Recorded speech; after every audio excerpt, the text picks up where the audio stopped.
gentlemen, welcome back to SFR for Division 1. It is round 21 here, with 3 races left to go, including this one. Hope you're all doing alright. We've got a championship battle on our hands with Harry Kane and Laser Lord. Harry Kane's going for his second championship, and so is Laser Lord too, going for his, I think, third championship. But Harry Kane has the advantage so far. My name is Indigo, and alongside me tonight is Owen Manso. How you doing, mate? Yeah, all good, mate. As always, or just us two, as every single week, apart from one. But yeah, no, good to be back once again, and again another full grid. It's been a full grid every single race this week, which is nice to see. I think it's the first ever time that's happened in SFR. So numbers for driver-wise are definitely looking very, very strong indeed. And yeah, just from that already, I am getting excited for next season. Of course, in the new year, that will be in the new year now. But yeah, no, let's see what these 20 drivers can do, and let's see if Harry Kane can get that more, well, extend that gap in the championship even more to Laser, because Laser is running out of time, he's running out of races. Only 3 more races left to go.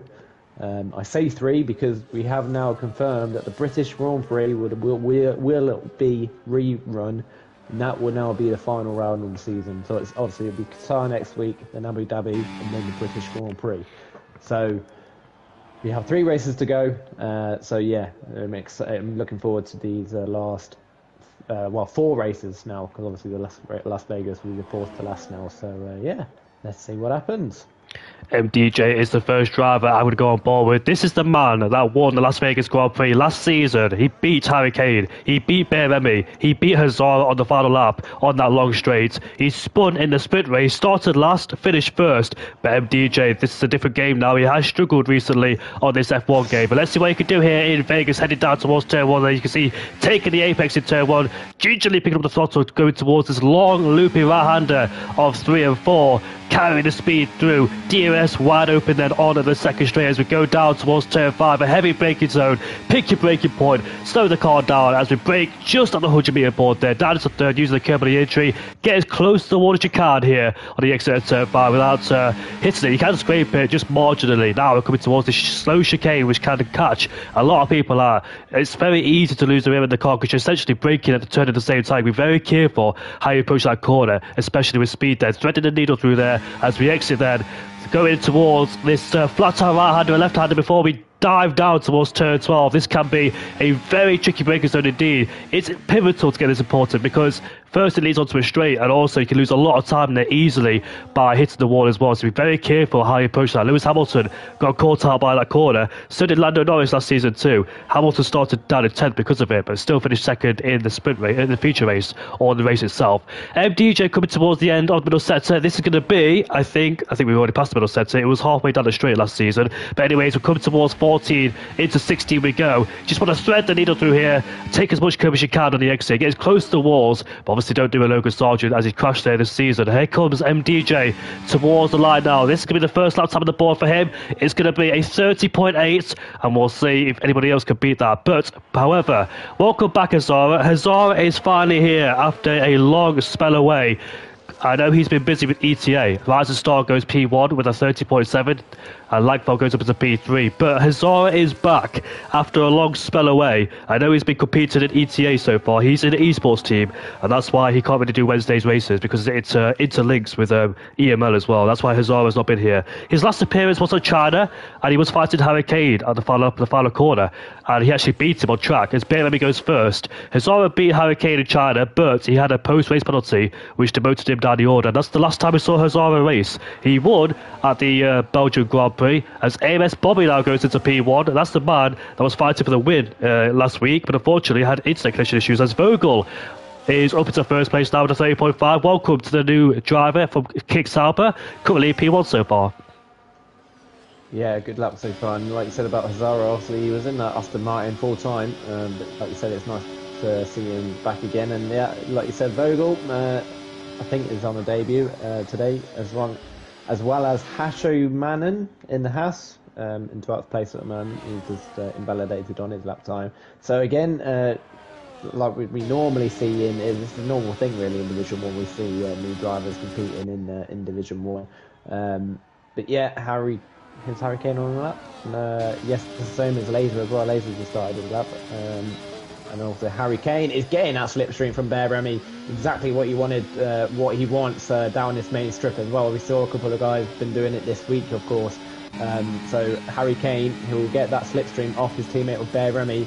He'll probably gain around, maybe, if it's good enough, probably about half a second.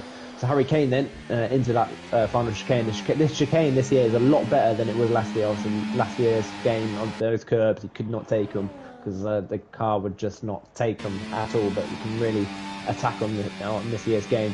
Harry Kane then, he goes up to P3 130.6. Right in front of his teammate, of course, with Bear Remy. So third and fourth at the moment for Red Bull. Currently about 89 points ahead of McLaren. So McLaren really need to step up their game big time if they want any chance in that constructors fight. Yeah, it looks like McLaren had the upper hand from Monza, but unfortunately it's gone downhill after that because I know Red Bull was struggling with their strategies. Not their fault, it's just the safety car came at the wrong time in the wrong place, and that's why McLaren had an advantage. But they were starting to gain on Red Bull. And unfortunately for them, they slipped backwards, and Red Bull had the upper hand in the last few races, especially Harry Kane and Bear Remy as well. Bear Remy has been struggling in race pace, it must be said. He was up there, the Japanese Grand Prix, but just struggled, and he fell off the podium as well because he's actually fighting Nolders in the championship. It's him versus Nolders for P3. Nolders scored his second podium of the season, one at the Zandvoort Grand Prix and the other one at the Japanese Grand Prix last week. Did a fantastic drive despite being stuck behind Bear Remy most of the time, but still got past him at the end of the Grand Prix. I know that AMS Bobby lagged out, unfortunately, so that's why he fell down the order, but still finished, I think, in 5th place, so not a bad result there for AMS Bobby. It could have been a double Ferrari podium, but unfortunately not to be on that day. Bear Remy finished in 4th, and Bobby Lyons finished in P5, and Bobby is on the track somewhere. I think he's, where is he? I just saw his name pop up somewhere. I think I've lost him now. Second. Oh yeah, of course he is. Gone up to second. Yeah. With their 30.5, I think. Oh no, he might be actually on another lap. I think he is actually on another lap. So as we just normally see in Division 3, oh no, he's abandoned that lap. I thought he was on a lap. He might have been a bit just backed out of it last minute, but that's what we normally see. Recently is that people decided to do obviously their out lap and then their main lap, and then they do a cool down lap, then go for another lap, and then they come in for their in lap. It's what I'm doing recently now as well, and it's a lot of these guys also do it. We've got obviously like you can see at the moment, a lot of guys on 2-lap old soft compound tyres, which basically means they're on another lap. I think also Harry Kane has also just started another lap as well. He loses the back end out of turn number 2, so he might have lost a little bit of time, and obviously his teammate's not there either this time, so he might lose quite some time in that down the strip as well. At the moment he is about just over a tenth down on his lap time, so at the moment he's not improving. Noah Dietrich is on his flying lap, and the man that finished in P7, and he also picked up a puncher during the safety car as well. He went into instead of going from into. Oh, Noah Dietrich has abandoned at turn 5. Not really a common place it seems, but he did script the wall in the exit too for good measure there. So Noah Dietrich's lap time has been ruined, and with the partnership of Noah and Fireblaze, the two Dutches, they've been really good in the Williams so far. The Williams need a good result because they were strong towards the start of the season when they had Rogue Smithy and Ramavaj, but obviously both stepped down for different reasons, and Williams have had multiple reserve drivers since then. But Noah Dietrich and Fireblaze, ever since they became partnership, they've scored a few podiums. Noah Dietrich has been very consistent. He's almost been on the podium, but so far away from it because I think he had issues with his tyre strategy or something else. Been so close, but yet so far. But Noah Dietrich can do something about it in the last 3 races of the season, and we'll see what his true potential pace is. But unfortunately, hasn't validated on his first lap. Hazara, however, does this strategy quite a lot. He likes to stay in the garage for a long period of time, and that's when we see his true pace potential towards the end. So not wasting any set of soft compound tyres is Hazara. That's the strategy he's been doing most of the time. But Rising Star is a 10th up in the first sector, on board with the Haasman as he powers his way out of the left-hander of turn 7 there before we make our way down towards these flat-tire corners, before we head down towards turn 11, the heavy braking zone, and we'll see then how he takes this one. A few people lock the rear end up, take a lot of curb on the entry, a bit of oversteer on the exit, but nevertheless still good. A 54.3 in the middle sector. So I thought the middle sector was further down because I remember seeing times like 10.5s in the middle sector last season. So it's a bit further up this time. Is the second end of the middle sector. So 3/10 up is Riser Star. Where's this 3/10 going to put him? Probably on pole, you know, because the gaps from first to seventh is 2/10 only. That's how close it is. So here he is there. Can he keep it nice and clean? Gone a bit wide there. Compromised into the next corner. I think Riser Star may have lost a bit of time there, but we'll see. Can the Hasbad still take pole away as he makes his way down towards the finish line? We'll see where Riser Star can go as he crosses the line right now. It's a 30.3 and he's 2/10 clear of Vogel in P2. Vogel is on a lap time at 10th down the middle sector, so he's not going to go for an improvement there. AMS Bobby is starting another lap time. I think Blue Rocket as well in the Ferrari is going for a lap time. Fireblades is a few hundreds up in the middle sector, but he might get a tow off the back of Noah Dietrich. So both Williams and both Red Bulls are working in harmony so far. So Fireblades will get a massive tow down the straight. Both Dutch people are working really well together. Dutch drivers working really well together. And we'll see then how much it benefits him. As Noah Dietrich will get out of the way right now. A lovely tow for Fireblades. I also gave Fireblades a tow in Mexico, and he thanked me for it too, as he takes the curves really nicely there, threading the needle, getting on the power as quickly as he can before we make our way towards that final corner. We'll see where the Williams driver could go as he crosses the line right now. It's going to be a 30.6, only P7 despite slipstream. Yeah, and I'm with Bobby at the moment, and he was just under a tenth up on his time, but he has, of course, invalidated. So that is his lap currently over. Blue Rocket is also on a lap as well in that Ferrari. He's just over a tenth off his best lap at the moment. So he's matching at the moment. Laser as well. He's just hit the wall, and he's just under a tenth up at the moment. Just under a tenth up at the moment. Laser. He's currently down in P11, but he needs to be up there with the Hurricane. He's about 4/10 off his championship rival, of course. Same with Nordus. He needs to be up there with Bear Remy. Bear Remy's down up to P6 at the moment. Blue Rocket goes up to P5. Only a slight little time improvement. Blue Rocket in P5. He did not take part in the Japanese Grand Prix, as it was Bobby who took his seat in the Ferrari, but Bobby unfortunately lagged out. But he's in the Aston Martin, did a great job right now as Korea goes up into P6 in the Kick Sauber. He joined the party earlier on, but got confused. So he's there on his debut. Kriegab on his debut for Sauber did a fantastic job in P6, and we'll see what he could do then. Sauber also is another team that had multiple reserve drivers this season. Vogel and Kriegab are two new drivers here in SFR this season. I think they've had multiple reserve drivers. Their full-time driver was Rabbit, if I remember, like a few months ago. But yeah, they've also had struggles getting full-time drivers in as well. And I remember Keenan Albarak being one of them, and I know that somebody else who was there as well in the Sauber seat. I can't remember who it was exactly, but Johan, yesterday's race winner, his confidence has been built up. He had great pace in Japan in Division 1 last week, but it's only P17 for him with 5 minutes left to go in this session. So 31.5, 1.2 seconds off the pace, but he's with the big boys in Division 1, so he shouldn't be too disheartened by that, considering he's a Division 2 driver. So yeah, he just needs to run his own race today. For does Jarholm not be dissuaded by that. Bobby goes quickest with a 30.2, and he's the man that takes pole. Yeah, Blue Rockets, no. Pocket Valley guy is currently on a lap time. He is currently up on his time, and he's actually abandoned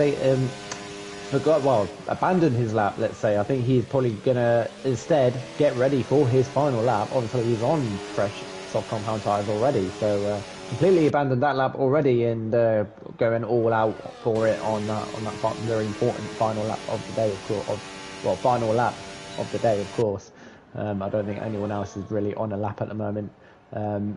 Bit of a rarity we see someone that's not actually on a lap. I'm trying to find someone, but literally there is no one on a lap. So everyone now starting to get prepared now for their final lap of the day, of course. I think Bear Remy will probably be the first one to complete their final lap of the day as well. So let's see if Bear Remy can improve. At the moment, it is quite close between the top, I don't know, let's say top 9.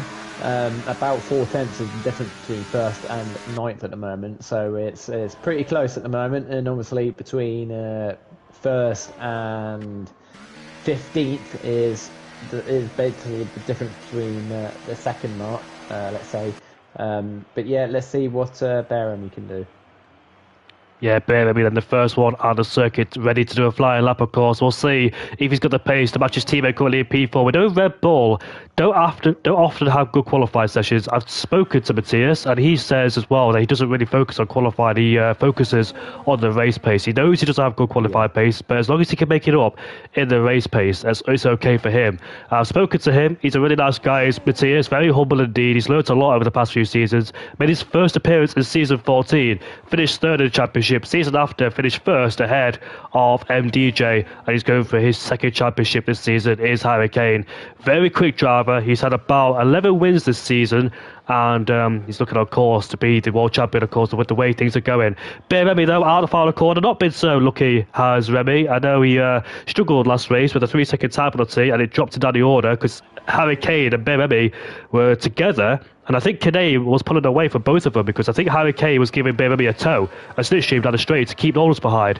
Then he picked himself up a 3-second time penalty. Harry Kane says, "Oh, I'll forget about you. Just chase after Kane." And Harry Kane was frustrated because he knew he had the pace to catch Kane, but he sacrificed himself and allowed Pierre Remy to stay in P3 until he got that 3-second time penalty. So good teamwork there for Harry Kane. He always shows good teamwork. We've seen it back at the Imola Grand Prix, but he literally let him go on the line. Did a Barrichello move to the side and let his teammate win. But here comes Remy now through turn 6 and turn 7 and turn 8. These slow speed corners. It's very crucial to get traction right through here because it's very difficult indeed. The back of the car just stepping out on him as we might approach some traffic. Look at that in the first two sectors. There's a whole gaggle of cars on the circuit, but hopefully nobody gets a 5-place grid penalty for illegal blocking.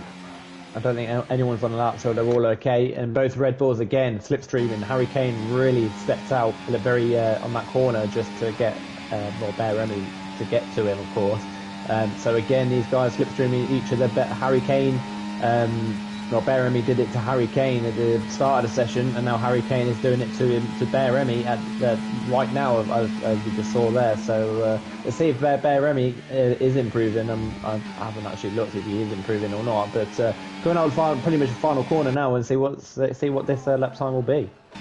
Here he is then. Remy had a really nice exit out of 13 to 15. Here comes Remy now across the line. It's going to be a 30.5 and he puts himself into P3. So he'll return the favour and give his teammate the tow as everybody else is going to start their final flying lap in qualifying. They're all bunched up. You can see on the straight, there's some people quite close together here. I can see a Ferrari and a Sauber quite close together. So not really timing their qualifying to perfection. Some people might be looking for a tow, I think. Harry Kane has got traffic. He's got a Williams right in front of him, and they're also on a lap. So Harry Kane is stuck in traffic here, and that's going to cost him massively as well, because obviously with that traffic. So he's going to be frustrated with that. Harry Kane is, and he's currently P5, but I'm expecting him to drop a couple of positions here now. That's Fireblade right in front of him. Noah Dietrich is further back. There's a Sauber right behind us as well. That's Creecab as well. Creecab has it validated, so he won't be pushing Harry Kane, as Harry Kane's pushing really hard. They're making the Williams go faster. But Harry Kane could possibly overtake Fireblade on the straight and hold him up. So we'll see how it all goes out. Not your usual qualifying session, but it's very interesting with everybody try to go out there as late as they can, and we'll see, get the best track conditions. But Harry Kane's a 10th down, but again, a massive tail in the back of the Williams. This reminds me of Miami as well, when Smithy and Kane got caught up in qualified. Here he is then, with the DRS wide open. Both of them will have DRS, of course. It's going to be a side-by-side race all the way down towards turn 30, but Fireblade using the overtake to stay ahead of Harry Kane. Kane cannot make the overtake. He has to stay behind him, but he almost hit the back of him, and he bails out. Harry Kane has bailed out, and where is Fireblade going to go? In the Williams? I'm not quite sure, but here he is on board with the Williams driver right now as Langford crosses the line. He stays in 15th place, but here comes the Fireblades towards the line. He goes. It's P9. Lost a bit of time. Don't improve. So we've got all these guys now. Rising Star finishes up, stays second. Laser stays 10th. MDJ goes on P5. Blue Rocket goes onto that pole position, 29.9. Can anyone else can beat that? Obviously, all these times coming in now, so we're going to start to lose a bit of contract here, but I don't think anyone else is going to be beating Blue Rocket.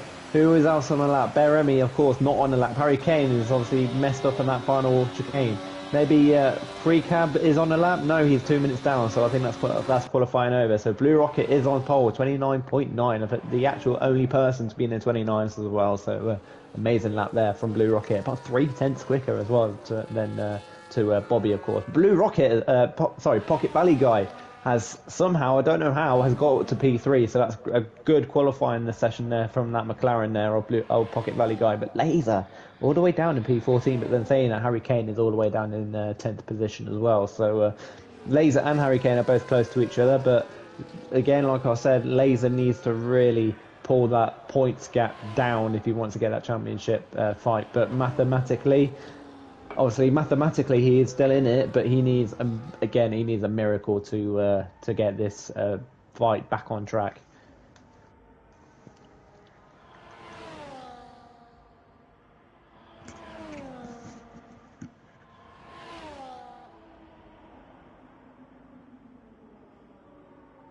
So just waiting for the last driver of Harry Kane to finish off, and he has now just finished off.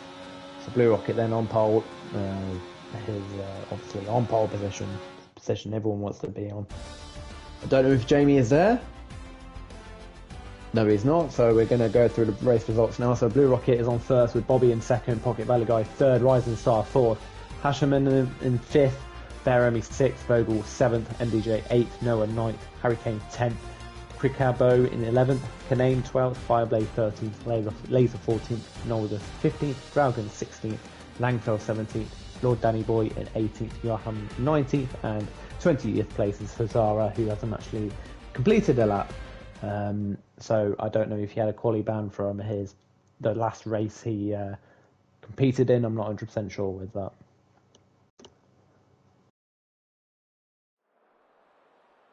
So it seems like we lost Jamie. I've gone to the toilet knowing him. He likes to go to the toilet between...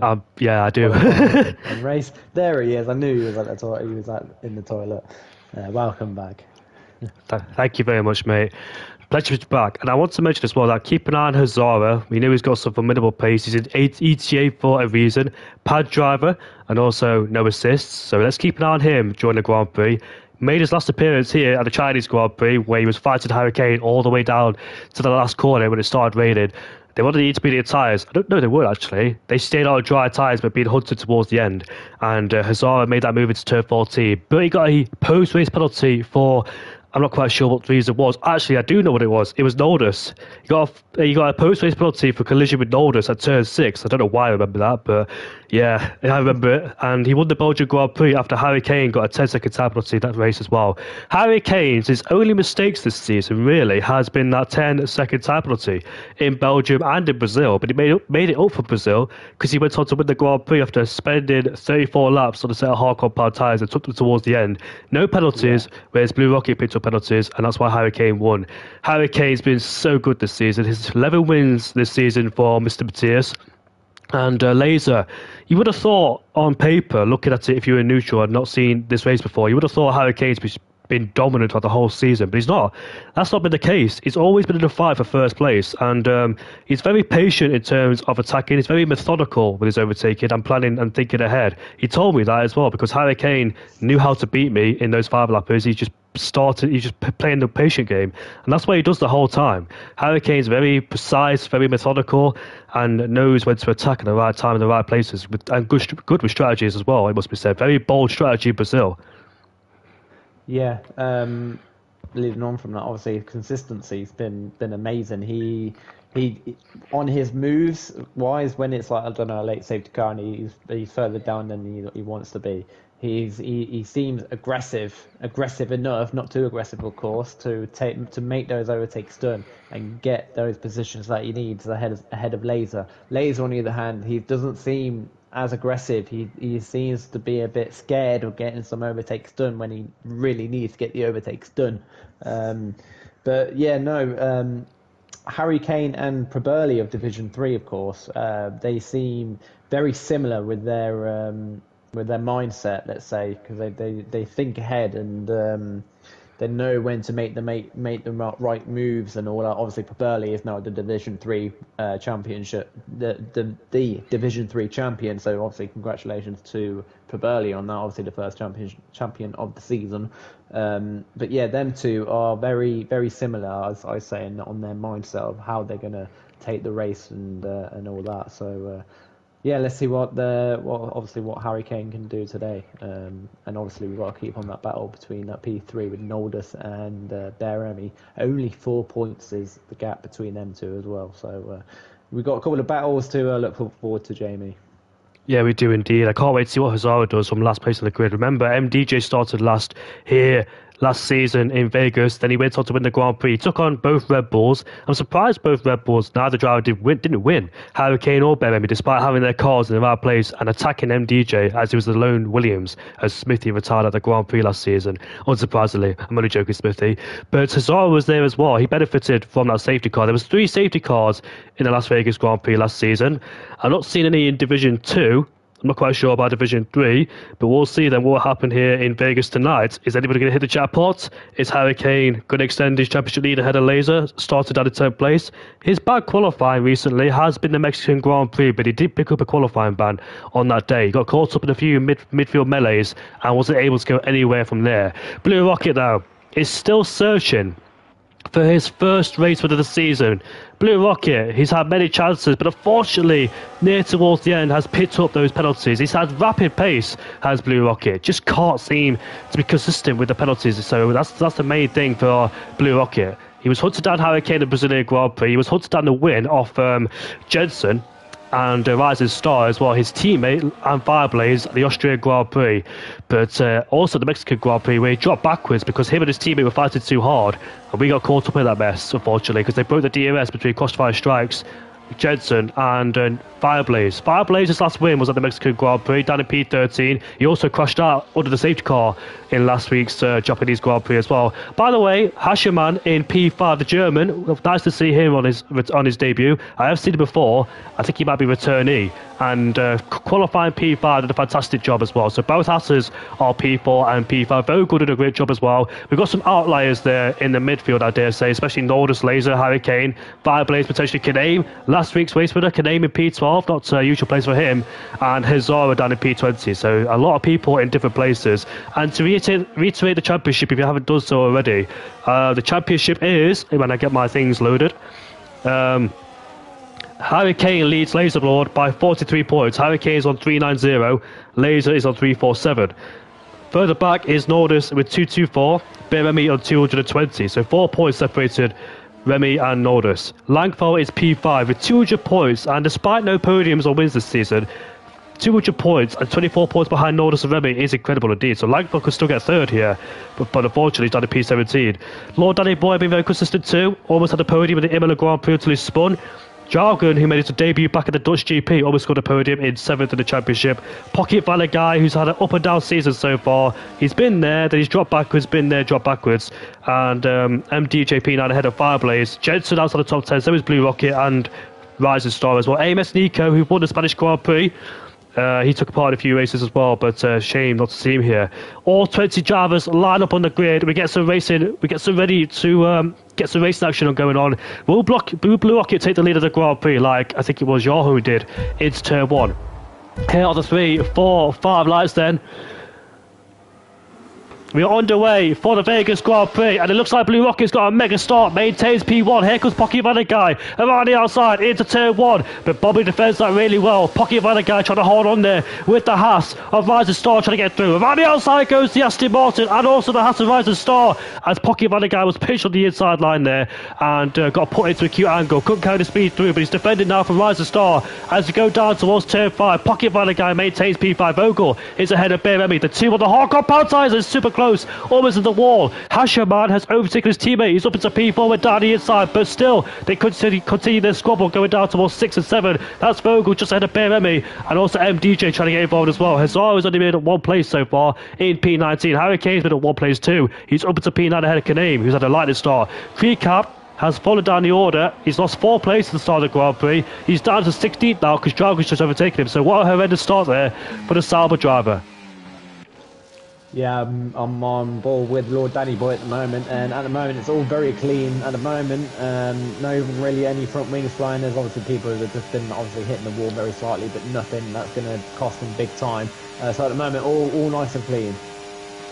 It is indeed. AMS Bobby on the hard compound tyres, let's not forget. So he's going for that long stint on the hards, and we'll go with the mediums towards the end. Mediums to hards is the preferred strategy. MDJ has overtaken Remy. These two are fighting last season for the win, and MDJ beats Remy again. He's got 2 Red Bulls behind him, so this is reminiscent of last season where MDJ had both Red Bulls behind him fighting for the lead, but this time he's an RB ahead of the senior team. Blue Rocket has set the fast up the Grand Prix. Fireblades now up into P10 as he goes down the inside of Kaname into turn 1. But we know Kaname is on the hard compound tyres, of course, so you won't have the tyre temperatures or the grip just yet in this Grand Prix. You'll have to wait till those tyres go up to speed and get pushed on them. But all good so far from all 20 drivers. Nobody's gone for a spin, fingers crossed, and they're all pointing in the right direction. This is what we like to see in league racing.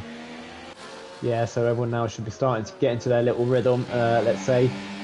These hard compound tyres, they won't start coming into effect around about lap 8 when these medium compound tyres start to lose a bit of grip, and that's around about lap 8. So these guys on the hard compound tyres, they just need to make sure to stay with these guys on the medium compound tyres, and of course with that DRS it should help them, but at the moment all nice and clean. Everyone's still very close to each other. There's a bit of a gap now between Langfeld and Noldus, about a second at the moment, but apart from that it's all very close still. Notice a lot of people slide through turn 12. That's a very difficult corner because you arrive there and brake at the same time. And Rising Star is back ahead of his Haas teammate. He lost the place towards him at the start of the Grand Prix. Now he's back ahead. AMS Bobby is right behind, now ahead of Blue Rocket, and he puts himself into first place. But we know this is going to be the continuing theme from here towards the end of the Grand Prix, with these swap places on the straight. But it's all about who is where at the right time in the wrong place on the last final laps of the Grand Prix. That's what's important. But what's more important now is sticking with the train in the first stint and trying to make as many moves as you can without losing time. And Blue Rocket then immediately put an attack on, but he just stays behind AMS Bobby for the time being. AMS Bobby unfortunately got caught out by that internet connection issue we had last race in Japan.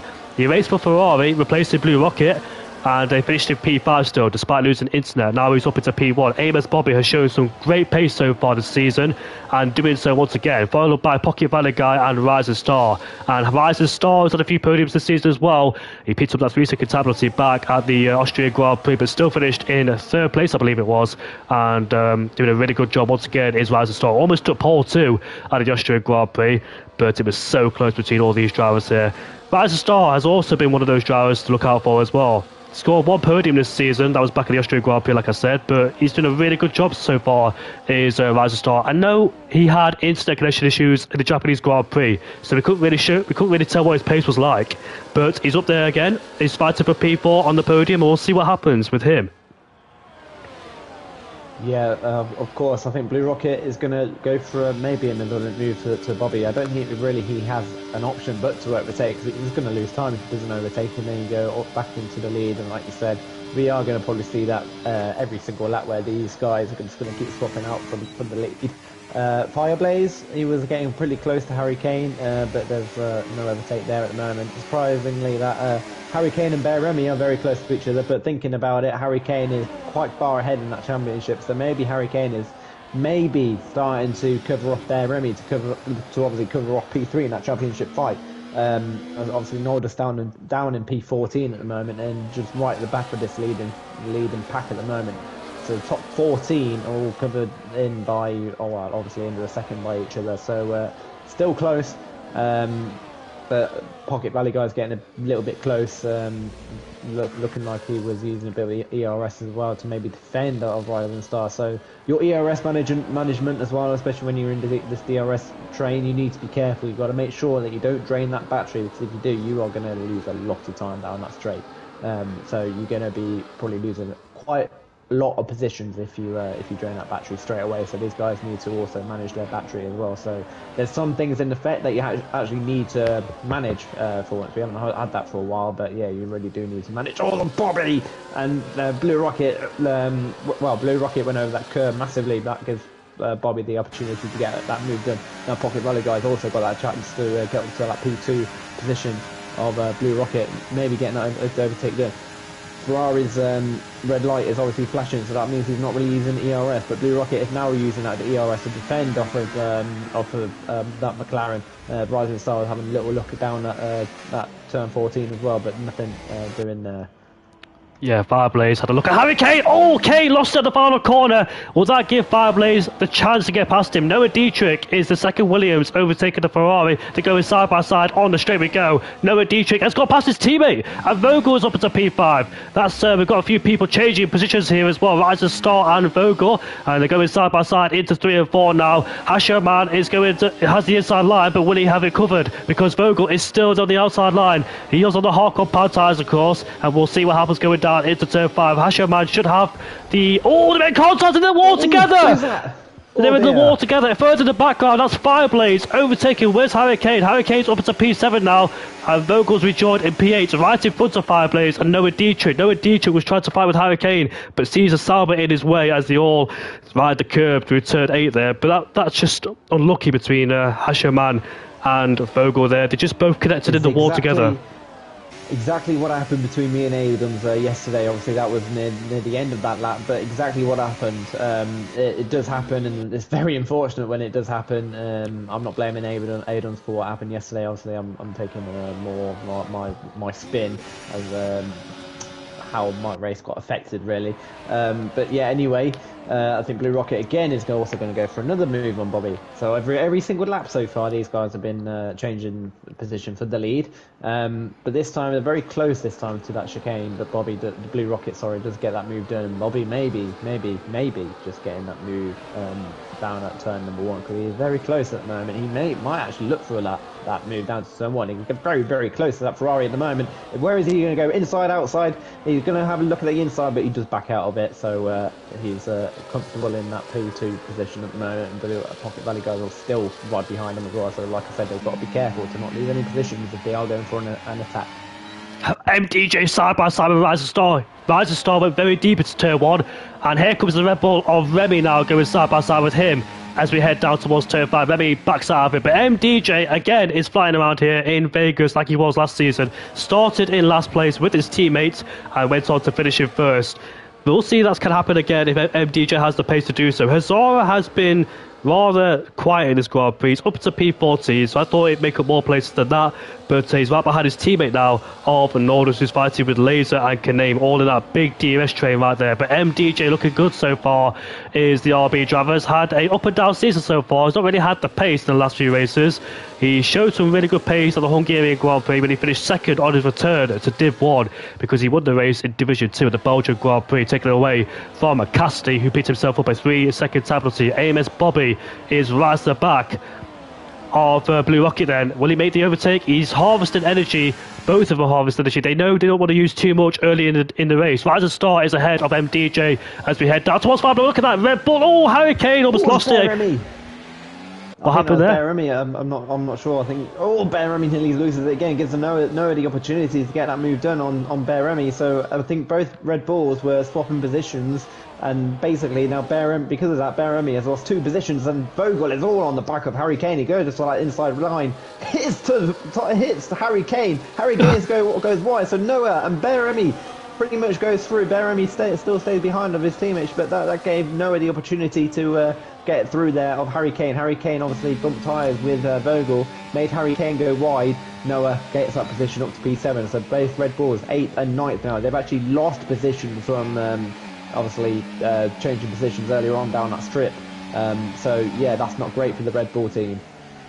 Yeah, notice Harry Kane, he was the one that locked his rears up, and Remy lost it out at turn 15, so both Red Bulls are struggling, unfortunately. They're on the hardcore power tyres, of course, but we know Bobby's on the hardcore power tyres, still showing some good pace. The crossover point may not happen just yet with the mediums and the hards, maybe about 3 or 4 laps time, and that's when we'll see the hardcore power tyres being better than the mediums. But yeah, both Red Bulls are really struggling here in P8, P9. Made a few positions thanks to Vogel and Hasherman, who made contact a few laps ago. Hasherman, unfortunately, is out of the Grand Prix, but Vogel is still there in P6. MDJ's right to the back of Riser Star, and as you can see, Riser Star not using any energy. The back end of the car is flashing up, and he puts himself back into P4 as MDJ. And look who it is, MDJ versus Pocket Valley guy. This should be very interesting indeed between these two. Further back, Fireblaze has overtaken Kaname. Kaname's going to go around the outside again, so Fireblaze did not get that move stick because Kaname had the outside line and took the racing line and put himself on stayed in P10 for the time being. So great defense there from Kaname. Kaname actually got that move done on Fireblaze down that strip, and then obviously Fireblaze came back towards him near the end of that strip, and but yeah, like you said, Fireblaze were able to defend that position, just obviously stay in that P10, and now Kaname on the back of Bear Remy. Obviously, we know Kaname's pace. He won last week. So could we start seeing a bit of a comeback here from Kaname? Rising Star and Vogel swapping positions. Vogel gets up to P5. Rising Star wasn't really defending that move. Vogel hits the wall, but he'll get away with that. Yeah, Rising Star wasn't really defending that move. Obviously, you don't really want to be defending as hard, because if you just start defending very hard, especially when you've got guys in front of you, you're just going to lose time. So it's best for him just to let him go through for now. See, the race might come back to him later on, as Johan has now retired in the pit lane as well. Yeah, Johan, yesterday's race winner for Division 2 for the first time this season, won yesterday after spending many races thinking about whether he wants to continue racing or not. He even said that to me as well, but he's called it quits for the day. Hazara is ahead of Nordis. He puts himself up into P13. Nordis is moving left and right. They're not quite sure if that's contact, but Noah Dietrich is now up into P6 ahead of Rising Star. Kaname has split the Red Bulls, and now he's up into P9 and chasing down Hurricane. Hurricane was chasing him down last week. This time roles reverse. Hazara's up into P12 ahead of Laser, who gets dropped into 13th and loses traction, and now here comes Nordis side by side with him, and Nordis puts himself into P30. So Laser is really struggling here tonight at Las Vegas. Hurricane is right behind as we head down towards turn 1, thinking about a move, but the Haas is a bit later on the brakes, goes a bit wide as turn 1. Hurricane might try and go on the outside, but he won't. He tried to do under and over, which he tried to do. Nice switch back there for Hurricane. DRS enabled for both of them, and I think Hurricane with the inside line should win this battle. He is already ahead before going down to turn 5. But look at the Sauber defending there from the Williams and Noah Dietrich. He does, and Noah Dietrich is on the hard compound tyres. Same with Vogel, Bobby, and Hurricane. So maybe the hard compound tyre runners are starting to have the advantage now, being better than the mediums. Yeah, 100%. I think I did 8 laps on the medium compound tyres before I stopped. The hard compound tyres are definitely the best racing tyre around Las Vegas. So the guys on the medium compound tyres will definitely be starting to struggle a little bit now. I think the tyre wear will be around about 25% on those medium compound tyres, whereas hard compound tyres, there's a tyre where they just don't wear. So at the moment they'll probably be on about 5% worn. As Vogel is probably going to be having a look at MDJ now. To get that position up to P4, that's going to be the first runner of these front runners in medium pack wise. But then MDJ is going to make that defense move into that attack move, maybe into Pocket Valley guy, but no, he just defends that move for now into turn number 14. But there's a little bit of contact between Vogel and MDJ. MDJ gets about 3-second time penalty for multiple warnings. Gives Vogel the opportunity to get that move done on MDJ down towards turn number 1. Obviously the final corner is not really flat out, but MDJ uses a bit of ERS to maybe defend.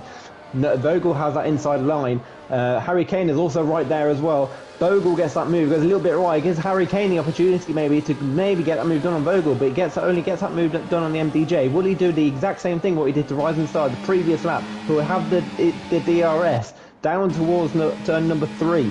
Obviously, Vogel has not got that DRS. He is over a second off Pocket Valley guy, so he will not have that advantage anymore. Vogel goes a little bit wide. Harry Kane, will he go for that move from taking that advantage? No, he will not. He would stay behind Vogel for now. And Noah Dietrich, he was behind Noah Dietrich was Harry Kane, so went from 8th to 5th.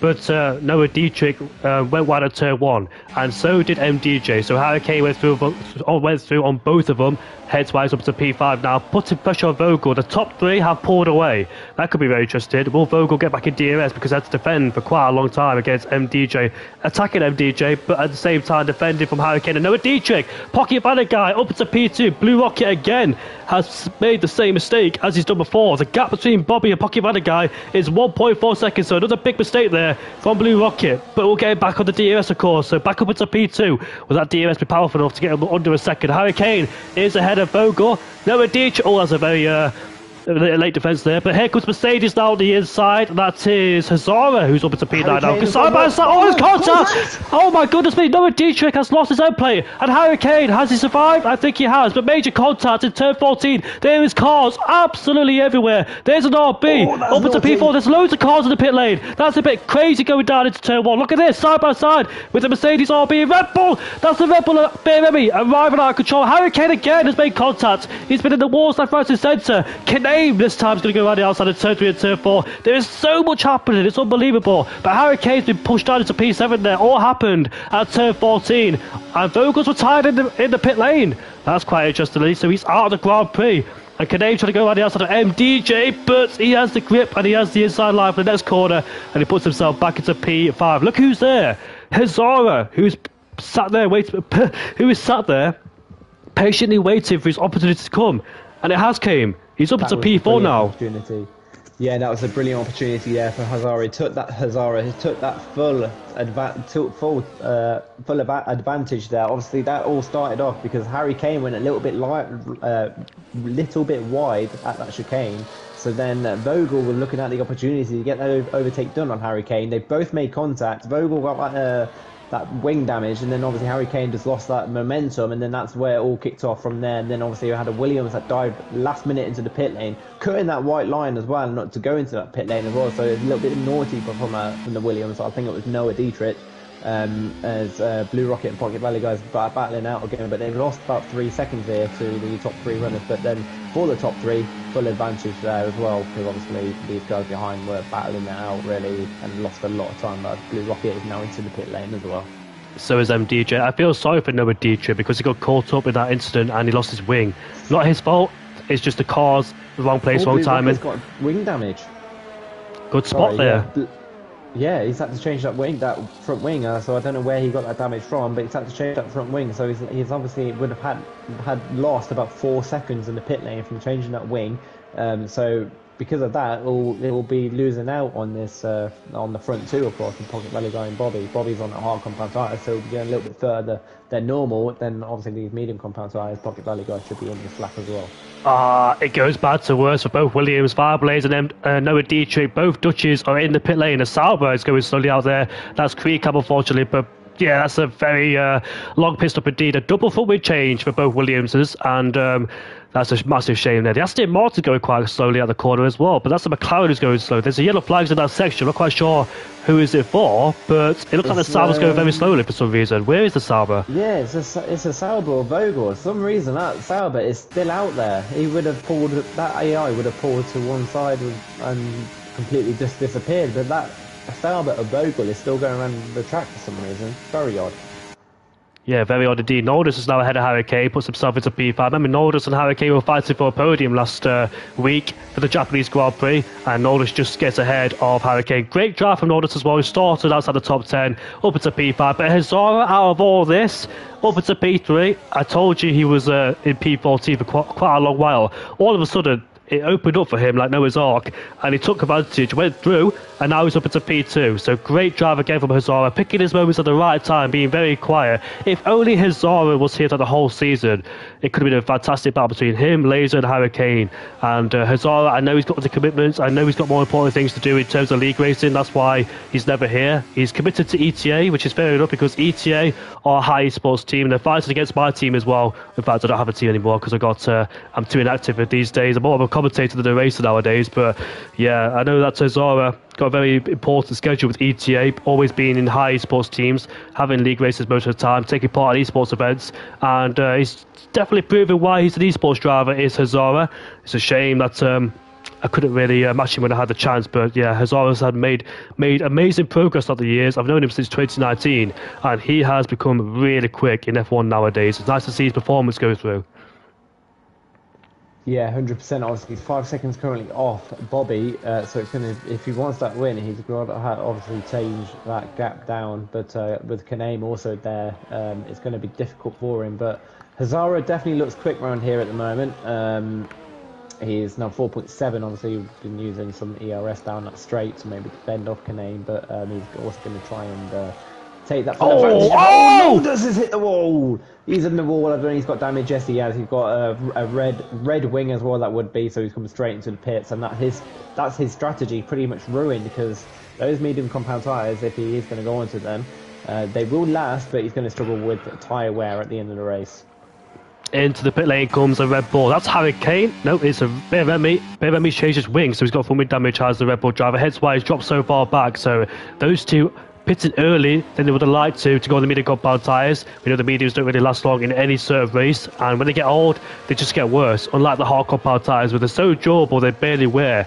50% tyres where I would rather have the hards than 25% medium tyres, because the hard compound tyres feel so much better as the laps go on. Something about the hard compound tyres is just so durable, but the actual clue is in the name, hard compound tyres.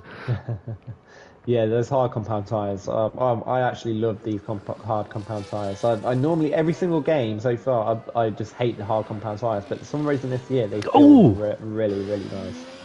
I thought I saw Ferrari outbreak himself. It was Caname, so I was on board with AMS Bobby, and in the background at turn 13 I saw Ferrari go deep. It was Caname. Luckily I think he's avoided the wall and kept his wing intact. He was putting pressure on Hazara, but he's dropped out the 1 second range of DRS now. The gap is 1.3 seconds then. So what's the scenario in this Grand Prix? All the medium runners are pitted off to go on the hard compound tyres. The top 6 are yet to pit in this Grand Prix. Lord Danny Boy is ahead of Dragon, who puts himself into P5. Both Alpines have been really quiet in this Grand Prix. I know that they both have struggled with pace recently, not finishing inside the top 10 in the last few races is Langfell and Lord Danny Boy. Lord Danny Boy always got a podium back at the it was the Imola Grand Prix. Harry Kane is in the pit lane then. I'm surprised he ain't got from wind damage, despite all the mess he's been in today. Yeah, to be fair, I'm just quite surprised that saying that it's only about another 10 laps to go in this Grand Prix. That's how quickly this race has gone so far. So yeah, he comes in now for those medium compound tyres. Let's see where he comes out. It looks like it's just right behind of MDJ. I think MDJ shouldn't really be fighting him as hard.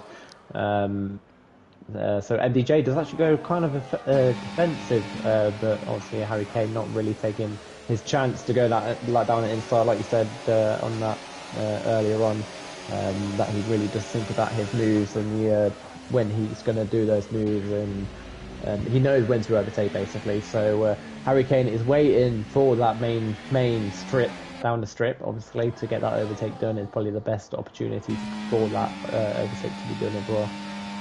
Look who it is, the big three, MDJ, Harry Kane and Laser, finishing first, second and third, season 14 and season 15. That's where they are together right now, MDJ, Harry Kane and Laser. Harry Kane's on the brand new set of mini compound tyres. Here he is, side by side with MDJ. We've seen plenty of good battles between these two in the past, especially in last season, where MDJ finished second in 2 consecutive seasons in season 14 and 15, behind Laser and behind Harry Kane. AMS Bobby is in the pit lane to get rid of the hard compound tyres. I believe Lord Danny Boy got past the Dragon. We overtook Lord Danny Boy up into P4. He goes now, but Harry Kane has got MDJ right behind him, his old championship rival, and behind him his current championship rival. So yeah, Harry Kane's had a lot of history.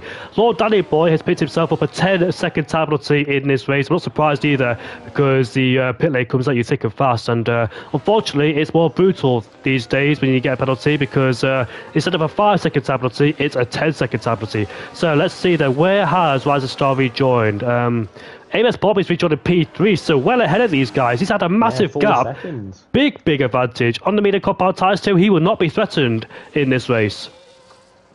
Yeah, so unless Pocket Valley Guy also had to come into the pits to change the front wing, I'm not 100% sure. I know Blue Rocket had to come in to change that front wing as well as his scheduled stop as well. So these two at the moment he's gone a bit too wide. He's cut inside line and he's got that 3-second penalty. So Blue Rocket now will be just looking to trying to finish on that podium. Obviously the top two still got a pit as well. But yeah, I think Pocket Valley Guy may have had to come into the pits to change the front wing as well, maybe, or Blue Rocket's pace at the moment has been very strong. We'll have to see later on. But yeah, Harry Kane currently captured 1.7 is the gap now. Laser and MDJ right behind Harry Kane, and obviously MDJ will have DRS at the moment on Harry Kane. But all these guys at the moment will not need to come into the pits once again. So this is all for position. Obviously, the only guys that still need to come into the pits is the top two of Kanane and Hazara.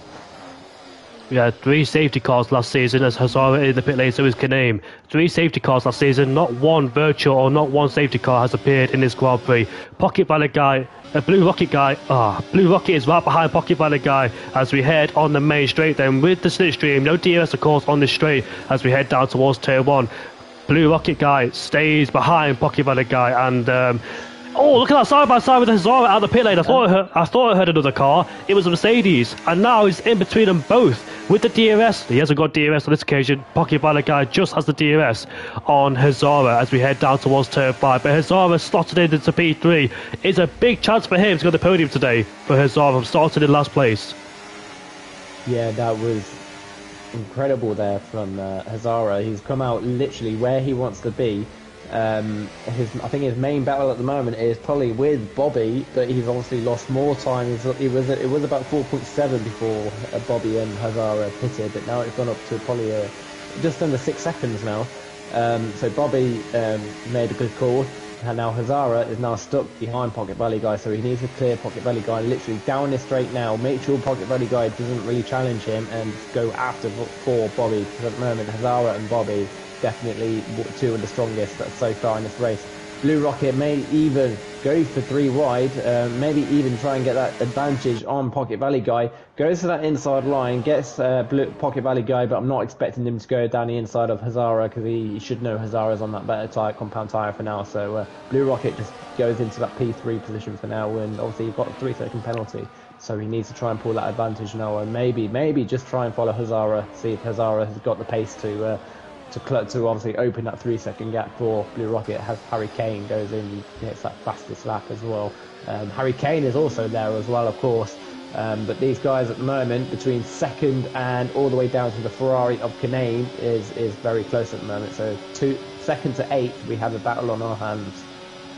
Very interesting, all on different tyre compounds and different ages, of course. Hazara finished second at the Las Vegas Grand Prix last season, but the gap is 5.3, 5.2. Can he bring that gap down? There is about 7 laps left to go in this Grand Prix. Can he break out of this DRS train and hunt down AMS Bobby? Bobby, from the disappointment of Japan, who had great pace and was leading too, unfortunately disconnected from the race, but he's up into P1 now in Vegas and showing some tremendous pace ever since he broke out the 1-second range of DRS of Blue Rocket guy and Pocket Valley guy.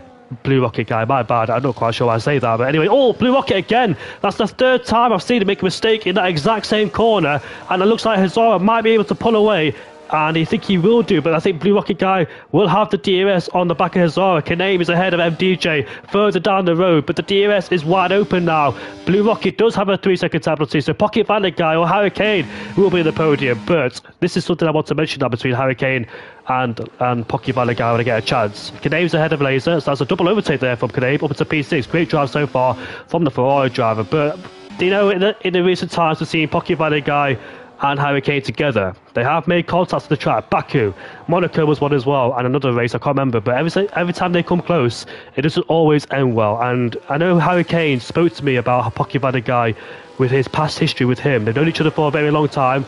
A spicy rivalry going on between those two for whatever reason, maybe personal, or maybe they had another championship fight in a different league. But hopefully they keep it clean here tonight, because Baku was nip and tuck. It was super close, and they were both against the walls with each other, but made it out unscathed as Harry Kane went on to win at the Baku Grand Prix, breaking Blue Rocket out of his DRS. And I think as well that Rising Star finished in P3 on that day.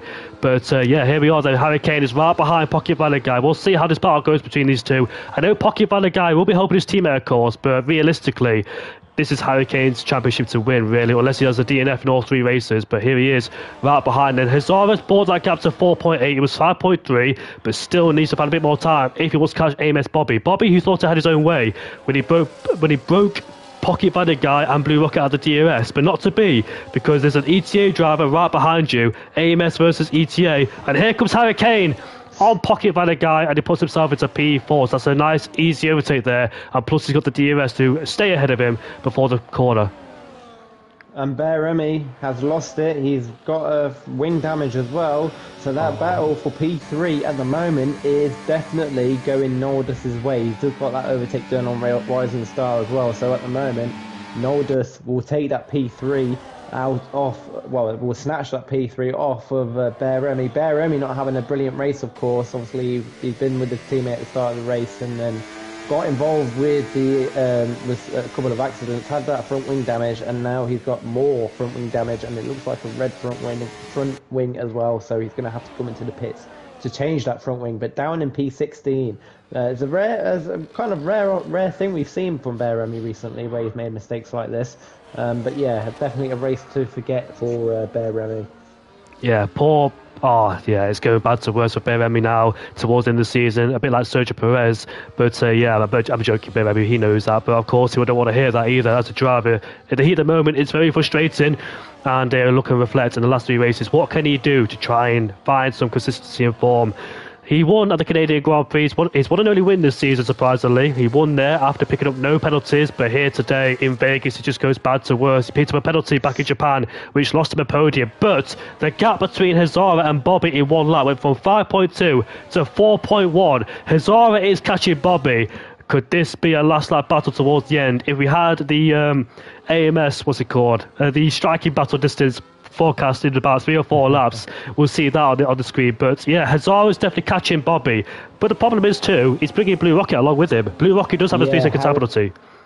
Same with Harry Kane. He's also bringing Harry Kane within, and Blue Rocket is also there as well. So at the moment, Hazara is bringing 3 guys into this battle. Obviously, these guys are starting to spread out a little bit, just under a second between all these guys. But these guys need to make sure they are with Hazara, because obviously Hazara's definitely got the pace. He's the quickest guy at the moment on track. So they need to make sure that they are within a second of Hazara. As Williams gets out of the way, blue flags for him, of course. So that would be for Fireblaze, unfortunately. So Fireblaze race as well, not going great either. But yeah, it's now just over a second between Blue Rocket and Hazara. We've gone back into under a second again, but Hazara did lose a back end a little bit slightly going to that Sophia section of the track. But yeah, Blue Rocket is now, Pocket Valley guys now drops out that second. But yeah, like I said, Hazara is also trying to break out that DRS, while at the same time bringing these guys into effect to maybe get into that battle or for the lead. But about 4 laps to go, 3.7. So he's only at the moment. It's this stage last lap was about 4 seconds. So he's gained about 3/10 this lap, but he did lose the back end slightly going into that section in the Sophia section, of course. But 1.4 is now the gap between Blue Rocket and Hazara, which now, because of that, gives Harry Kane the opportunity to get that move done on Blue Rocket. But Harry Kane, well, we know what he's like. He does like to win these battles on track and not wait for these penalties to come into effect. A safety car! Wow! And that's Fireblaze, who's crashed, where I think it was Nick De Vries crashed early this season. Not De Vries, it was Logan Sargent. No, Franco Colapinto, my bad. So he's crashed where Franco Colapinto's crashed, and he's opened this. AMS Bobby, no! Oh no! He just picked himself up a drive-through penalty. That's Bobby. That would be the Delta. A small mistake like that is very costly. And Bobby, after everything going his way. He hasn't. God. Basically, you have. I think you have about 20 seconds if you are in negative to make sure to go back into positive on your delta, and he obviously, I'm guessing he just wasn't looking at his delta, and then obviously that's popped up, and now that's completely screwed his race over. That's so unfortunate there for Bobby, but at the same time, Fireblaze causing that safety car. I think Fireblaze, in a way, I suppose it obviously. I know what he is like. He doesn't like to cause these safety cars just like that, especially when you're a lap down as well. But unfortunately, he's the one that's caused this safety car. So a lot of these guys, especially Bobby, will not be happy with him. I feel so sorry for Bobby, man. He had internet connection issues last race in Japan. He was up there in the top 3 fighting with Kaname and Harry Kane. But unfortunately, he's picked himself up. This time it's a driver error where he's picked himself up a penalty, a driver penalty as well. The safety car will be in next lap, because obviously we don't have safety cars the last 2 laps of the race. As Bear Remy has also come into the pits as well to serve that 10-second penalty and to go into soft compound tyres. But some of these guys, I don't think they actually realise that the safety car will actually be in pretty much at the end of this lap now. So Bobby has retired. Oh no, I feel so bad for Bobby. Bobby would have won that race. Obviously, we might have had a close battle between himself and Hazara, but that's so unfortunate there for Blue Rocket and Pocket Valley guys both stayed out. I think it might now turn into a potential Pocket Valley guys' first win of the season. Draugen is also there as well in third position. These guys have decided to go for track position, of course. But Hazara, Hurricane, Kaname has also stopped. Laser and DJ Nordus onto those new medium compound tyres, so they're not going to soft, so I'm guessing they have got no soft compound tyres available to them, so they decided to go into those medium compound tyres instead. So these guys will be trying to catch up to the safety car as soon as possible, because like I said, the safety car should be in this lap. Wow, AMS Bobby is at the Grand Prix. Fireblaze, like you said, he's not the type of guy to call safety cars on purpose. I know him. He was in a heated championship fight in another league I commentate of his, the Dutch league. I commentate ironically, even though I am English. They couldn't find any Dutch commentators, despite majority of them being Dutch. But Fireblaze, it's a massive shame for him. He's going to be kicking himself with that one. He knows that he's probably ruined some people's chances of winning the Grand Prix. But Hurricane, Hazara, there's going to be about one lap left of race or two, and it should get very intense indeed. We had a safety car this time last season on lap 21. It was the third safety car, and that was our first safety car in this Grand Prix then, so we'll see how spicy things will get. The top two left out of the hard compound tyres. Draugen on the provisional P3, but the guys behind on the brand new set of soft compound tyres with a lot more pace there. Can Draugen hold off? The safety car is in at the end of this lap. There is 2 laps left of racing left. There's only one chance of DRS as well down this straight, and we'll see then. Blue Rocket will have the green light when to go, whenever he wants to, of course, but he knows that the people behind him in the soft compound tyres, he's got a 3-second time penalty. Pocket Valley guy could be the one to watch out for too, but Hazara and Hurricane, it should get very interesting. Kaname as well in P6 after a bad qualifying. He's up to P6 with brand new soft compound tyres. A potential podium could be there for him. This is getting very intense now. In the last 2 laps of the Grand Prix, Blue Rocket will become the effective safety car, and he can decide when to go. Not all the drivers are caught up just yet, but obviously there's not enough time left. But look at that Mercedes on Hazara has already gone through. As Hurricane's going to go through too. Here comes an RB down the inside. Hurricane has lost a bit of momentum. He goes wide, he goes deep in turn 1. He's down into P7. Kaname is up into P5 now. All got a bit hectic for him. He got boxed in there, made contact at the back of Hazara, and now Hazara's putting pressure on Pocket Valley guy. They go wheel to wheel, down into turn 5 we go. Hazara should have the inside line, should have better tyres, he should be able to make the move, and he does. There's Blue Rocket just in front of him. Nordus gets a 3-second time penalty as well down there in P10, fighting with Rising Star. Hazara, a big chance for him to win, started down in last place, and here he is fighting for the win as well, being very patient in the early stage of the Grand Prix as he was watching the carnage unfold in front of him. Now he's up there in P2, now there's a big chance of winning. Hurricane side by side with MDJ. These two are fighting last season for a win. This time it's for P6 and P7. Hurricane goes through. He's up into P6. Is there any chances for a podium for him? All massive constitutive effect there. Big contact into turn 13. The Aston Martin Draugen on all the tyres, of course. And here comes Kaname now, side by side. Hazara might take the lead of the Grand Prix, which he will. Side by side with the Ferrari on the straight. And I think Hazara should get this move done. Further in the background, Draugen under massive pressure there from the Ferrari driver Kaname. But Draugen used a bit more ERS than the Ferrari driver, as Kaname could not overtake him down this main straight. But he's going to go around the outside, and he got put into the wall there. Not really a place to go around the outside too. Laser is behind Nordus and MDJ. He's just lost himself 2 places. And Kaname is rising back. Sorry about that. Rising Stars lost car. He's made contact with that final chicane with somebody. I'm not 100% sure. Down the inside goes Kaname on the soft compound tyres. Next target is Draugen. It's Pocket Valley guy, looking for a podium. Can he make it a double 4 podium? Rising Star gets a penalty, retires in the pit lane. Hurricane. Oh, there's contact with Draugen and Hurricane. And now through goes MDJ up into P5. Hurricane made contact with the Williams driver, the Aston Martin driver. Now he's lost a bit of time, and he's lost a lot of places too. He's down to P6, so not going well for Hurricane whatsoever, getting caught up in this race. A lot of contact for a championship leader in this Grand Prix, but sometimes every race can't go your way. Sometimes you need these races too, but Pocket Valley guy is really struggling. He's fighting, he's holding on to a podium. The driver in front has a 3-second time penalty. The driver behind is a driver on the soft compound tyres, looking for a podium. MDJ's right behind too.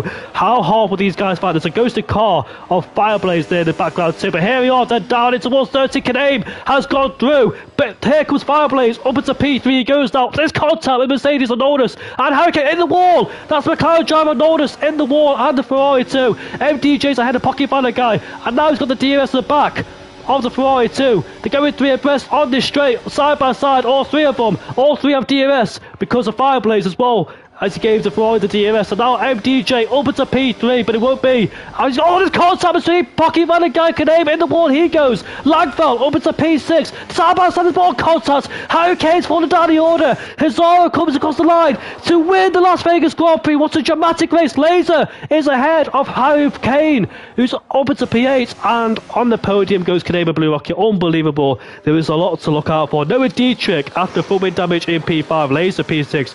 Harry Kane in P7 ahead of Lord Danny Boy. Langford 9th ahead of MDJ.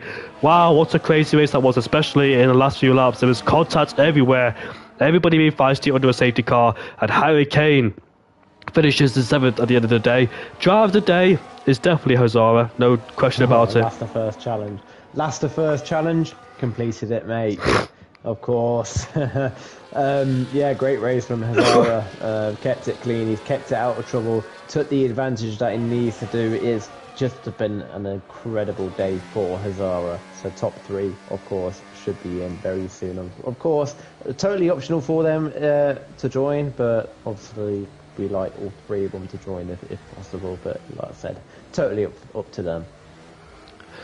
Oh, Harry Kane made contact with somebody, I think it was Langford, down towards 13, 15 on laser, and one of them ended up in the wall. And we saw down at turn 11 as well, where I think the car driver laser was in the wall with Nordis there, so it got a bit messy towards the end. But Norwegian still wins this Grand Prix, as it's been throughout the majority of this season. It's Hazara this time who wins after his last win came at the Chinese Grand Prix, but he had a post-race penalty with Nordis and dropped around the order. This time he wins as last to first with the fastest lap as well. Unbelievable from the ETA man, and the ETA boys will be very impressed with his performances, and hence why he deserves to be an ETA as well. Blue Rocket finishes in P2 and the Canadian P3. It's a double 4 podium, so yeah, they tried to go for it in Japan, but unfortunately AMS Bobby lagged out, but obviously he's on the Ferrari today. He's in the Aston Martin. It's a shame for the Aston Martin and Bobby. Oh, I feel so bad for him. Noah Dietrich, P5, despite a broken wing, down in P15 at one point. Laser P6 ahead of Harry Kane, our championship leader,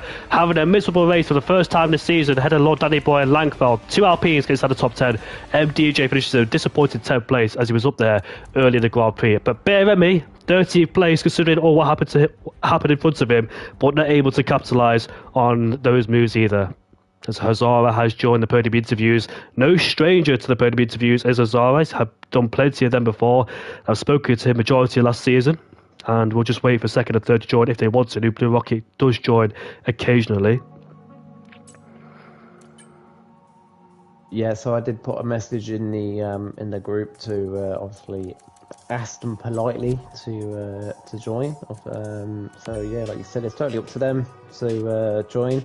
This time I know there is no Harry Kane podcast, unfortunately, but by the sounds of it, if the other 2 obviously don't join, it'll be a Hazara podcast. We'll have to see in a minute. Well, last time Blue Rockets joined, last time Harry Kane finished outside the top 10 was at the Mexican Grand Prix when they had a qualifying ban. And yeah, he's finished outside the top 10 for the first time. Well, finished outside the top 3 for the first time since the Mexican Grand Prix, which was about 4 or 5 races ago. But all 3 of them are here. So we got what we like to see. We'll start with P3. The last week's race winner, Caname, is on the podium again in P3. Caname, a disappointing qualifying for you, and you're on the podium here today, mate. Do you think the last safety car really helped you as well? Talk us through your race, because I know you made a lot of good overtakes down there as well. I started on the hards, and it was a really good start. I think I made up like 3-4 places at the start, and there was a lot of mistakes for me though on the first lap. Same with other people though, and it was an interesting race. I mean, I saw the guy that made the safety car in front of me. He just spun, and as soon as I saw that, I was like, might be a safety car. There might be a safety car, and I was like, fuck it, let me just pit. And it was a safety car, and lucky for the people in front of me, the safety car came out like barely in front of them, so they could they passed it, already. Yeah. Since sometimes it comes out like at the unforgivable time, and they have to be like they can't pit. So I was like, I might be able to get the win here, but sadly I think it was Hazara or somebody P1. He passed the safety car, so I was like, oh damn, that sucks. But it was a lot of overtakes. Starting from P12 to get P3 is amazing, and I saw it was P2, P3 for Ferrari, so that's pretty good. And hard medium was amazing though. The hards were really good pace till lap 16. Lap 4, I think it was lap 14 or 15, where I did a big mistake and I lost Hazara's DRS. I lost seconds. I could have been right behind them the whole time, but I made a big mistake, turn 12, and I lost 2-3 seconds by that, and it made me lose, potential podium. But the safety car came out, and I was okay. I might be able to do it. It's a possibility, and I tried my hardest, especially on that final lap. That was a little contact between I think it was MDJ. I think it was. Yeah, it was. The V carb. Yeah, sorry to him, but that just happened, and yeah, I mean it wasn't that bad. It was a pretty good race. No, quality was horrible, but the race was good, like always for me. Yeah, that's pretty much it. Did you know the scenario on the final safety car, what position you were in, and did you think that you could get a podium there? Because I know the top three has stayed out. You were down into 6th place at the time. You actually fell back to 8th, but you made up those places quickly in turn 1 when people went 4 abreast into that corner and you managed to get through up to P5. So did you know that there was a potential podium for the taking? Did you know what the scenario was? Oh yeah, for sure. I thought I could win, to be honest. I didn't know Hazard pitted until I seen him pit the sauce. But I thought I could win the race, but sadly, I think it was a McLaren. He was in front of me, and he just tried playing DRS games with me, so I had to brake a lot so I can get DRS, because DRS games is crazy, but whatever. That's just besides the point. There was a Williams. Yeah, Fireblaze. It's like the Backmore, yeah, Fireblaze. He passed us, and I got DRS. That just saved that. I would have been probably P6. And that didn't happen. So shout out to him. That was perfect from him. But yeah, it was very lucky to get that DRS. If I hadn't, I would have gotten where I was at, where I landed at P3. Because I know. But yes. Sorry about that. I know that Pocket Valley guy I knew he was playing DRS games with you because nobody wants to go first, especially the Las Vegas Strip on the last lap. And when you went through, I thought you could be vulnerable, like proper vulnerable to the guys behind with no DRS being swamped. But all three of you had DRS on that straight. Fireblaze gave you the DRS, so he helped you as well. You saw him spin and cause safety car, and he gave you DRS. So yeah, I bet you were very happy about that because otherwise you would have been swamped as well. Dude, he made my race so much better. Like, shout out to him, man. He caused the safety car. He gave me DRS in this final straight on the final lap. Like I gotta thank him later. Holy shit. Yeah, but no, it was amazing though. It was amazing. Amazing race, good pace, not good quality pace, but race pace is where it matters. So, and I got a good performance for Ferrari. You have as well. You finished in 4th place at the Brazilian Grand Prix, almost overtaking Blue Rocket, and you've also finished the race in 1st in Japan. It's your 2nd podium in a row. So these 3 out of 4 races you've driven in, because I know you retired in Austria, 3 out of 4 races you've driven in, you've shown some fantastic pace. So I really hope you can continue with that and be up there regularly. Oh yeah, for sure. Thank you, and yeah, hopefully it keeps on going to the. This was the final race, right? Silverstone. Or is it next? No, we got Qatar and Abu Dhabi next. Yeah. Oh, I'm sorry. Okay, my bad. But yeah, no, it's been a good past few races though. I mean, Austria was I got spun, and yeah, I'm not even gonna talk about that. I got DNF, but yeah, Japan was beautiful. I somehow didn't give Harry DRS, and this race was very lucky for me. I got very lucky from Fire. Yeah, it's been a good few races though. Very, very good races. Congratulations, mate. Well done today on a P3, and great considering where you started as well. So well done today. Yep.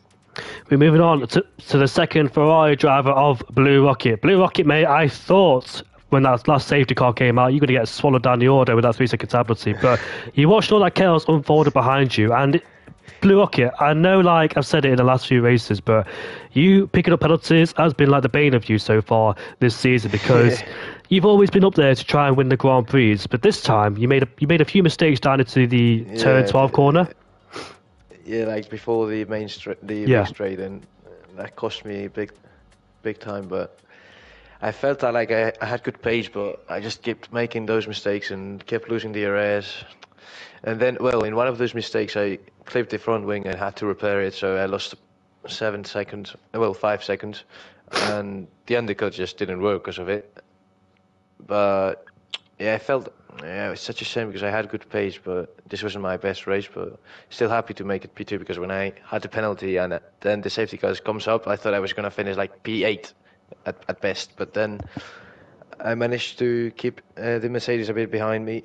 So then I tried to get the RS. I didn't, but behind me, like there was chaos. I don't know what happened, but then I saw like 3 seconds or something. I was pushing like hell, and yeah, happy to get it. But yeah, definitely not my best race. And shout out to the Aston Martin. He was I don't know if the fastest probably, but he wasn't making any mistakes, and that drive-through is bullshit. So sorry for him. AMS Bobby, the one you're talking about. Yeah, poor guy. Yeah, indeed, it's a Was shame it what happened because to him. he overtook the safety car? No. If you overtake the safety car, you'll get disqualified. So I think he was trying to get past the safety car because there was people behind that could pit, and he wanted to get past it before he came out the pit lane. If that makes sense, because if the safety car came out and he's right behind it, he would have been able to pit Yeah, otherwise. Oh yeah, all right. But Blue Rocket, it's another podium for you, and you've really showed some good pace and qualified. Talk us through that. A 29.9 in Vegas. How on earth did you do that? No. It's. I wish it was like raw pace, but I managed to get right behind. I think it was TV8 Vogel in the Sauber, I think. I managed to like get behind him, and I was very close to him the whole lap. So then, in the long straight, I was like 1/10 behind him when going to the braking zone, and in the final straight, I overtook him. So I don't know, I gained like 5-6 tenths more than I should have done. So again, my poor guy in the Aston Martin was the fastest guy. I just managed to keep it in the dirt here, and then just gain a lot in the main straight with the toe. But yeah, like I had good pace in quali, not for that 29.9, to be honest. That shocked me because a lot of people I know picked up a toe off their teammates, and you didn't have a toe, did you, down that straight? Yeah, I got one from TV8 Vogel in the Sauber. Like he was on in a push lap as well, and I got it. Oh, I was like 8 tenths behind him when I started the lap, and then I managed to overtake him when we finished our laps. Like we crossed the line at the same time, and but he's we still were to both in pole. push laps. Yeah. Wow, that's incredible indeed. But yeah, Bob, Blue Rocket, I think your main focus now is to try and minimise the 3 second penalties because it cost you a lot at the Austrian Grand Prix, the Brazilian Grand Prix when you lost out the Brazil. win, and yeah. Yeah. You've got rapid pace, mate. Trust you got some rapid pace, but unfortunately, it's just the penalties that get to you. Yeah, I think that's because I just don't I can't practice a lot. I don't have much time. I just bump into into time trial like the day before or even today, and just like drive like an hour and then just go into the race. I don't really practice the race. That's why sometimes I get yeah. In this league, I get penalties every single race, but I should just try to make some time and just practice more. But the next one is Qatar, I think. Yeah. Is it? I'm fucked. I have to practice, but yeah, I'll try to improve that. But yeah, I think pace is there, but inconsistency, that's what scares me. And yeah, shout out as well to the guy in P1. He was rapid. He was in P20. I don't know how he got. I don't know. He came out in front of me when the pit stops, I think, and I was like, Yeah. where did this guy come from? Yeah, but shout out to him. I was on board with you as well. When I saw him to the left, I was so confused. Yeah, I thought it was like a back marker, and then I saw like P4 or P3, and I was no, this can't be right. It was. Well, well done on another podium today, Blue Rocket. Amazing job again. But yeah, just be very careful with those penalties, mate. You've been so close to winning, and I know it's there. Yeah. It's coming soon. Your race win. Yeah. I hope so. Yeah. Owen, you got any questions for Blue Rocket? No, I haven't, mate. Just like you just need to start keeping them to a minimum, and then you'll be well amazing for those results. But obviously, you got a bit lucky today with that 3-second penalty and being behind fighting behind. So you got lucky with that podium. But yeah, no, good luck for the rest of the season. Actually, one question. Obviously, you joined pretty late on in this season. Are you looking for that full-time seat next season, and obviously maybe try and go for that championship fight next season? Yeah, definitely. That's my aim. I think I got the full drive, like the full-time seat right now. But Yeah. I wanna battle for the championship. I think who's the guy in P1 in the championship? Harry Kane. Yeah, Laser second. So. Anyway, yeah, good race today, the Blue Rocket, and good luck for the rest of the season. And yeah, we'll see you again soon. All right, thank you guys.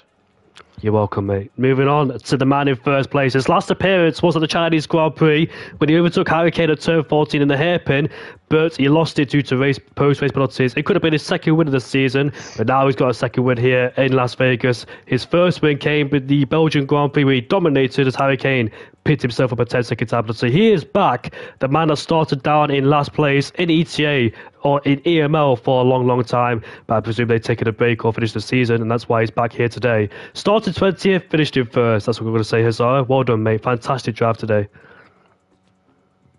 Thank you so much. Great to be back again. Yeah, we missed you, mate. We've missed you so much. I imagine, like, if you were here throughout the whole season, it could have been a very interesting battle between you, Matthias, and Laserlord. Yeah, it could have been, but yeah, that's just like sometimes not meant to be. But it's always fun to make appearance here, and today was a good race.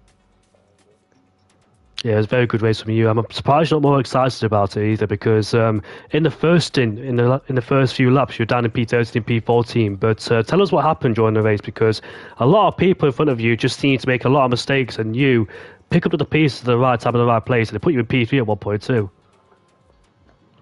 Yeah, that's a good way to summarize the race. I think in the beginning I took it very carefully because I didn't want to get damaged and ruin my race that day. So just chilling, just maybe picking up one guy at a time. But I wasn't really pressing to make overtakes. Just settling into the race and settling into the rhythm. After a while, yeah, the sprint kind of split a few places, so I had to push. And then I caught back up, and then they started fighting. I think P4, P5, and then the top 3 I think got away. And there I realized I had to get to the front of the train and try to catch back up. Which was basically impossible because they had 5 seconds gap I think at that point. And then yeah, just rode my race, hit it a bit late. But I came out in a good position. I was able to stay in P2, then the safety car to send the race on its head. I could have, I don't know, I don't think I could have caught P1, probably was driving very well. Also, I didn't have anybody to work with on the bike engine, so I was kind of low on the RS. Fuel was not crazy, but it was there in the back of my mind. And then after the safety car happened, yeah, from there on I was okay because it was Sweden, which Bobby picked up. So yeah, it was a good race. I feel sorry for him because he deserved to win. It's shame for him. Well, you pretty much answered all my questions. I had a question for you about if you could catch Bobby if it wasn't for that safety car, but you already answered it. So yeah, thank you for summarising the whole race with Hazara. It's nice to see you back, and what a fantastic drive. You're definitely my drive today for sure. And I really hope. I know you've got other commitments in another league, an important league for you because it's a team event. But I really hope you make more appearances in SFR because you've always put on some fantastic racing and you always put a challenge against all the drivers here. And yeah, I knew when I saw you in the lobby in qualifying, I knew you're going to be a threat to deal with. So yeah, you've definitely proved that today again. And well done on the win today. You did a fantastic job, Hazara. Yeah, no, thank you so much. Thank you. It's great to listen to your commentary after the race. And yeah, and also it's not because I have other commitments in terms of leagues or team leagues. It's I have the basketball practice, so I'd rather attend that. But of course, like if I get the chance, I would love to race again. Good luck in basketball, Hazara. Thank you. You know, I'm better at racing, but yeah, I don't have any excuses.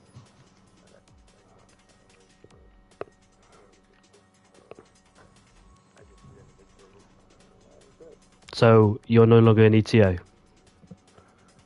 ETA because they have, I would say, better options. So, yeah, I've kind of taken a backseat. So, Would you like to tell me your options or keep it secret? I'm not leaving. Unless somebody comes with a lot of money. No, I'm just kidding. No, it's my team. I still enjoy being there, and I will be there. But yeah, I'm not really racing to win like anything big. I'm just racing for fun. And yeah. Well, I'm waiting for ILT to let me back in, but that's not going to happen anytime soon. Yeah, who knows? Left ILT for no reason, but hopefully they'll let me back in one day. Good, strong team, and yeah, nice people there. Owen, you got any questions for Hazara today? No, I haven't, but I was really hoping Hazara was keeping around the whole season. Obviously, he was in that Aston Martin to begin with, and he would have got good points for Aston Martin, obviously, combined standing-wise. But shame, really. But, you know, basket, obviously, your main life comes first and anything else. So as long as you enjoy basketball, I do not care at all. But, yeah, no, good luck well, if you are racing in Qatar, then good luck for that. And, yeah, good luck for next few rounds of racing. Obviously, 3 rounds to go. Jamie, and obviously we it's Qatar next, and obviously Abu Dhabi, which we thought was going to be the final round. Not the final round anymore. It's now the British Grand Prix, set to be on the 18th of December. So that will be the new final round of the season. So 3 rounds to go. Championship. I think Harry Kane could potentially win it next race. We'll have to find out. Obviously, if he does get that championship win or not. And obviously constructors wise as well. McLaren are still in it, but Red Bull are starting to pull away a little bit more now. But yeah, Jamie, I'm looking forward to these final 3 races, and we'll see you all next week. The season has absolutely flown by. I can't believe we're already at the Qatar Grand Prix. Save F1 as well. Like F1 and SFR seem to align with each other in terms of the calendar. We've got Qatar this weekend in Formula One. Verstappen has already wrapped up the championship. And we've got Qatar next week for SFR, where it was OWR Jargon, the man that won the Qatar Grand Prix last season, after staying out there on all medium tyres, being hunted down by Ramavach and Harry Kane towards the end, but just survived despite being so close to a puncher. It was Keith who won the Qatar Grand Prix last season in Div 2. But we'll see what happens. We've got a championship fight still going on in Division 2, with Owen Mansell and Burmeister being the closest championship. The championship in Division 3 has been wrapped up to Burley, and Division 1, Harry Kane is most likely to win in the battle there between those two of Laser. But for now, we are done here in Vegas. Great racing from Div 3 to Div 1. Being seen a crowd champion in Division 3, Burley. Fantastic race, fantastic season for him as well. Driven beautifully, kept it consistent, nice and clean, and hence why he's a champion as well. His teammate Michon Deere has got quicker and quicker as well, getting his first win at the Japanese Grand Prix last time out, and we'll see what happens in Qatar. See you all later. Thank you, Owen, once again for being alongside me. It could be emotional the last few races of the day, so I've really enjoyed this season.